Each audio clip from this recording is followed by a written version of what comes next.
بسم اللہ الرحمن الرحیم۔ حرف حرف حقیقت میں آج کا موضوع ہے سنگتیں۔ خیال ایک ایسا پرندہ ہے کہ جب چاہے، جہاں چاہے، جیسا چاہے آ سکتا ہے۔ جب آنے پہ آتا ہے تو آتا ہی چلا جاتا ہے، اور جب نہ آنا چاہے اسے لاکھ بلاؤ نہیں آتا، قطعاً نہیں۔ اگر انسان اپنے ذہن میں آنے والے خیالات کو ساتھ ساتھ بیان کرنا شروع کرے تو ایک عجیب سلسلہ چل نکلے گا۔ خیال میں خیال آتا چلا جائے گا اور بیان سے بیان ہوتا رہے گا، نہ اس کی انتہا نہ اس کی حد۔ کبھی کبھی تو خیال میں خیال یوں ہوتا ہے جیسے خواب میں خواب دیکھنا۔ ہم سب خواب میں ہی خواب دیکھتے ہیں۔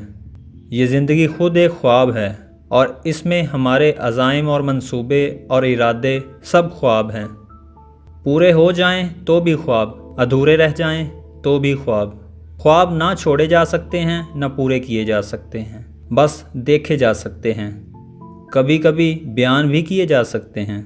بس ایسے ایک بار اتفاق ہوا، ایک لمحے کے لیے خیال آیا اور خیال چلا گیا، لیکن اس ایک لمحے میں زمانے بدل گئے، تصورات تبدیل ہو گئے۔ دیکھتا ہوں یا ممکن ہے سوچتا ہی ہوں کہ قیامت شروع ہے، آہستہ آہستہ آتی چلی جاتی ہے۔ دھماکے، کڑک، گرج، چمک، چنگھاڑ اور زلزلے، اور پھر ایک ایک کر کے رخصت ہوتے رہے سب گرد و پیش کے انسان، اپنے بیگانے، قریبی اور دور کے لوگ چلتے گئے نہ واپس آنے والی منزلوں کی طرف۔ مجھے خواب میں ہی یا ممکن ہے خیال میں ہی خوشی بھی ہوئی کہ میں زندہ ہوں۔ میں محسوس کر سکتا ہوں کہ میں زندہ ہوں۔ میں چھو سکتا تھا، میں چھوا جا سکتا تھا، تیزی سے ہر طرف آنے والی موت کے درمیان میں زندہ تھا۔ میں خوش تھا کہ مجھے موت نہیں آئی، عمل جاری رہا، حتیٰ کہ ہنگامہ قیامت ختم ہو گیا، اور پھر سکوت ہی سکوت، مکمل سناٹا، نہ کوئی راز رہا نہ محرم راز۔ میں اکیلا، مجبور اور فانی انسان، واحد، حسرت، اور کوئی میرے جیسا نہ تھا۔ اب خوشی نہیں تھی، غم تھا، خوف تھا، بلکہ ایک شدید کرب تھا کہ اے میرے خدا، یہ زندگی زندگی نہیں۔ میں اس حالت میں بھی سوچ رہا تھا، خیال تھا کہ آتا ہی چلا جا رہا تھا۔ غور کے بعد معلوم ہوا، نکتہ کھلا کہ مرنے والے تو خدا جانے کہاں گئے، دراصل زندہ رہنے والا واحد انسان ہی مر گیا۔ میں میرے جیسوں کے بغیر کیا ہوں؟ ایسی زندگی جو کسی اور ذی جان کے بغیر ہو، کیا زندگی ہے؟ نہ کوئی آواز، نہ کوئی صورت، بس تنہائی اور سکوت مرگ۔ میں نے محسوس کیا کہ میں نہیں رہا۔ میں کہیں سے ٹوٹ گیا ہوں، کہیں سے کٹ گیا ہوں، کہیں سے گر گیا ہوں۔ میں اپنوں میں تھا، خواہ بیگانوں میں تھا۔ میں تھا، اب میں نہیں ہوں، بس میں سوچتا چلا گیا۔ میں بظاہر ایک اکائی ہوں، لیکن میں ہی دور تک پھیلا ہوا سلسلہ ہوں۔ میرے لیے یہ خوشی کی بات نہیں کہ سب ختم ہو جائیں اور میں ہی زندہ رہوں۔ یہ اپنی موت کی ایک شکل ہے، یہ اپنی تباہی کی ایک داستان ہے کہ سب تباہ ہو جائیں۔ یہی تو اپنے نہ ہونے کا اصل جواز ہے کہ کوئی بھی نہ ہو۔ تلاش مر جائے تو متلاشی مر جاتا ہے۔ دشمن بھی مر گیا، دوست بھی مر گئے، تو ہم ہی مر گئے۔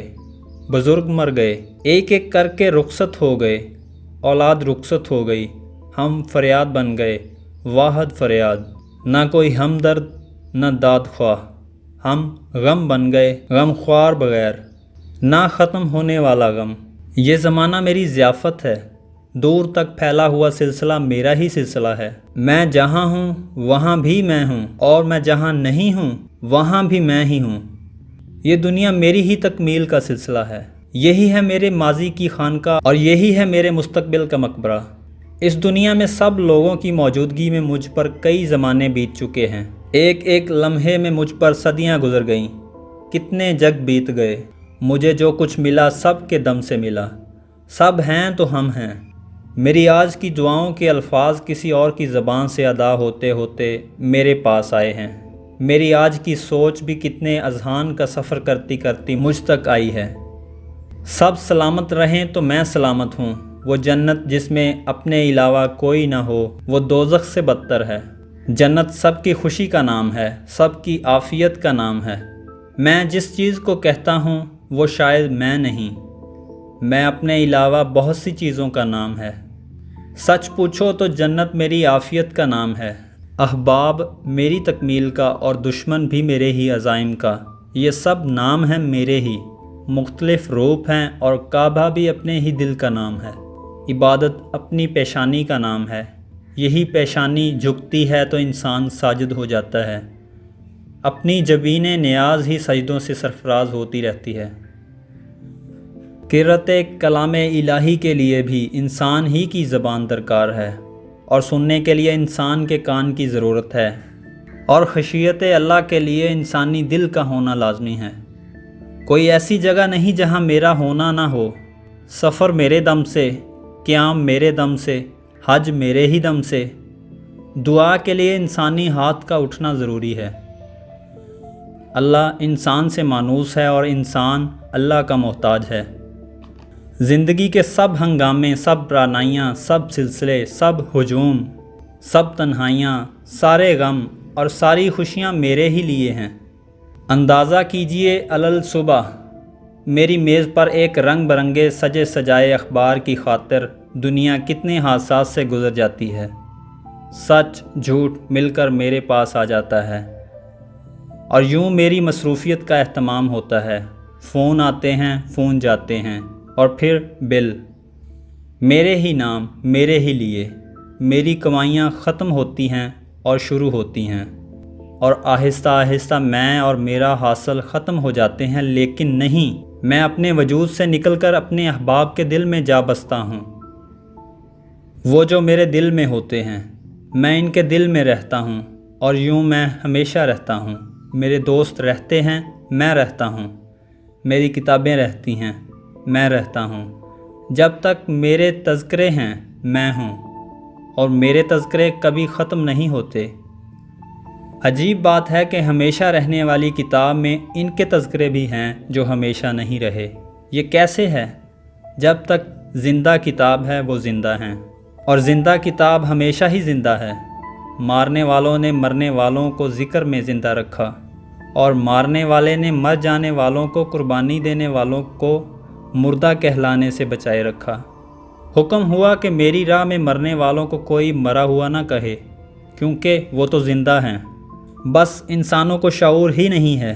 ان شہداء کو اللہ کے پاس سے رزق ملتا ہے، بس شان والے کی شان ہے، جو چاہے کرے، مالک ہے۔ لیکن ایک چھوٹی سی بات یہ ہے کہ اسی کوكب کی تابانی سے اس کا جہاں روشن ہے۔ انسان کا ہونا بہت ضروری تھا، اور انسانوں کے دیس میں اپنے قدم بہت ہی ضروری تھے۔ شہر آباد کیے گئے، صدیوں سے تزئین گلستاں ہوتی رہی، اور آخر اس گلشن ہستی میں اپنی آمد ضروری تھی۔ ہماری آنکھوں کو ٹھنڈک دینے والے پھولوں کو ہمارے دم سے قرار ملا کہ ہم ان کو دیکھ دیکھ کر مست ہو گئے۔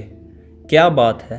باغ میں پھول اور پھولوں میں باغ، آنکھوں میں جلوے اور جلووں میں آنکھیں، خوشبو میں رنگ اور رنگ میں خوشبو، ہر چیز ہر دوسری شے کے خیال میں محو۔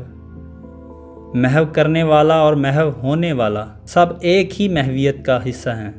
میں وصول بھی کرتا ہوں اور میں ہی ارسال بھی کرتا ہوں۔ چہرے بھی میرے ہیں اور آنکھیں بھی میری ہیں، میرے ہی خیال کی زد میں ہیں سب فاصلے، سب دوریاں پاس ہی رہتی ہیں، بس ایک نگاہ کی بات ہے۔ اتفاقاً ہی اٹھ گئی تو وقت بدل جائے گا، انقلابات بپا ہو جائیں گے، جو نہیں ہے ہو جائے گا، اور جو ہے نہیں رہے گا۔ حاضر غیب ہو جائے گا اور غیب حاضر۔ ناممکنات کو ممکنات بنانے والی نگاہ کسی وقت بھی اٹھ سکتی ہے، اور پھر حجابات اٹھ جائیں گے، سکوت سے کلام کا پہلو نکل آئے گا، صدیاں سمٹنا شروع ہو جائیں گی اور لمحے پھیلنے شروع ہو جائیں گے۔ بطون سے ظہور کا سفر ایک نگاہ کا سفر ہے، ظلمات سے نور کا سفر ایک نگاہ کا سفر ہے۔ بیگانے کو اپنا بننے کے لیے صرف ایک نظر کافی ہے۔ جان لینے کے ارادے سے آنے والا جان نثار کرنے لگا، یہی اعجاز نگاہ ہے۔ اپنا مقدر بس وہی نگاہ ہے، ورنہ دامن عمل تو خالی ہے۔ میرے لیے چشم رحمت کشا ہوتی ہے، میرے لیے عبادت بنتی ہے، اور میرے لیے توبہ کے دروازے کھلے رکھے گئے۔ میرے لیے وہ دل بنایا گیا جس میں اس کا سودا تھا، وہ دل جو کرشمے تلاش کرتا ہے دلبری کے، جو سرے دلبری سے آشنائی کا دم بھرتا ہے۔ یہ اپنا ہی تو دل ہے جو ناکام ہو تب بھی برے وقت میں کام آتا ہے۔ یہی ہے وہ مقام جہاں وقت کے فاصلے سمٹ جاتے ہیں، جہاں دور کا جلوہ پاس نظر آتا ہے۔ اسی دل کو عرش اللہ کہا گیا، اسی لیے منزلیں طے ہوتی ہیں۔ یہی دل بارگاہ سمدید میں قبول کراتا ہے۔ اسی دل کی بدولت زمین پر سجدہ ہو تو آسمان سے منظوری آتی ہے۔ سب جلوے اسی کے ہیں، سب رعنائیاں اسی کی ہیں، سب نغمے اسی کے، سب آلاپ اسی کے، سب کرشمے اسی کے، سب فریادیں اسی کی اور سب قبولیت اسی کی۔ دل سلامت ہے تو سب سلامت، نہیں تو کچھ بھی نہیں۔ میں کب سے ہوں اس جہان اجنبی میں، کس کے لیے ہوں اور کب تک ہوں؟ میں کسی کے انتظار میں ہوں؟ کیا پیدا ہونے سے پہلے بھی میرا کوئی کردار تھا؟ کیا یہ سب فریادیں جدائی کے قصے ہیں؟ کیا یہ داستان فراق ہے؟ کیا یہ لباس بدلنے کے بعد ہم اپنے اصل سے ملنے والے ہیں؟ کیا اسے بھی انتظار ہے؟ کیا یہ سب یک طرفہ ہے؟ نہیں، ایسے نہیں ہو سکتا، یہ بڑا گہرا راز ہے۔ میری خوشی کسی اور کے خوش رہنے سے ہے، اور کوئی شے ختم ہوتی ہے تو میرا غم بنتا ہے۔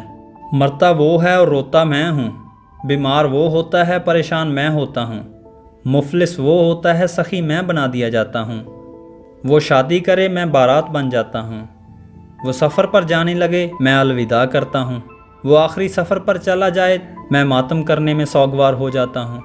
میں بدلتا رہتا ہوں لیکن میں قائم رہتا ہوں۔ کیا تبدیل ہوتے رہنا ہی میرا کردار ہے؟ کیا میں اپنا نصیب ہوں؟ کیا میں کسی اور کا نصیب ہوں؟ کیا میں خوش نصیب ہوں؟ کیا میں بد نصیب ہوں؟ میں بہرحال اپنے نصیب پر خوش ہوں، میں اپنے حال پر راضی ہوں۔ میرا مستقبل مجھے راضی رکھے گا۔ جو آج خوش نصیب ہے وہ کل بھی خوش نصیب ہوگا۔ دوستی سلامت رہے تو زمانہ سلامت رہتا ہے۔ دنیا بہتر ہو تو آخرت بھی بہتر ہو جاتی ہے۔ ہر شے کا ہونا ہی بہتر ہے۔